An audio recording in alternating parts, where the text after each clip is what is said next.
Hello friends, ఎలా ఉన్నారు? ఈరోజు కూడా మంచి కథతో మీ ముందుకు వచ్చేసాను. బహుమతి శ్రమ అంటే శ్రమకు తగిన బహుమతి అని అర్థం. ఆలస్యమైన ఫలితం ఖచ్చితం అనే జీవిత గుణపాఠం అన్నమాట. మనం ఏం చేయకుండా కూర్చుంటే బహుమతులు వస్తాయా? రావు కదా. అదేంటో ఈ కథలో చూద్దాం. శ్రమ లేకుండా బహుమతి అనేది రానే రాదు కదా. ఒకరోజు గురు శిష్యులు కలిసి కూర్చొని ఉన్నారు.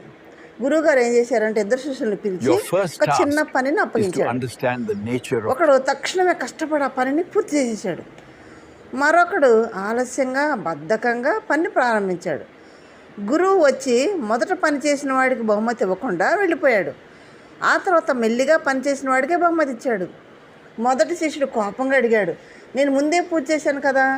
గురువు నవ్వుతూ అన్నాడు, నీ పని తొందరగానే అయిపోయింది కరెక్టే, కానీ నిజమైన శ్రద్ధ మనసు పెట్టి చేసిన పని తర్వాత వచ్చింది. బహుమతికి కూడా సమయం అనేది ఉంటుంది, నిబద్ధత అనేది ఉంటుంది. అంటే ఏ పని చేసినా శ్రద్ధగా బాధ్యతగా చేయాలి. చేస్తేనే దానికి ఫలితం అనేది మనం ఆశించాల్సి ఉంటుంది. ఓకే ఫ్రెండ్స్, ఎలా అనిపించింది? మీరు చేసే పనిలో మీరు శ్రద్ధగా చేస్తున్నారా అశ్రద్ధగా చేస్తున్నారా అనేది మీరే ఆలోచించుకోండి. లైక్ చేయండి, షేర్ చేయండి, సబ్స్క్రైబ్ చేయండి. Thank you.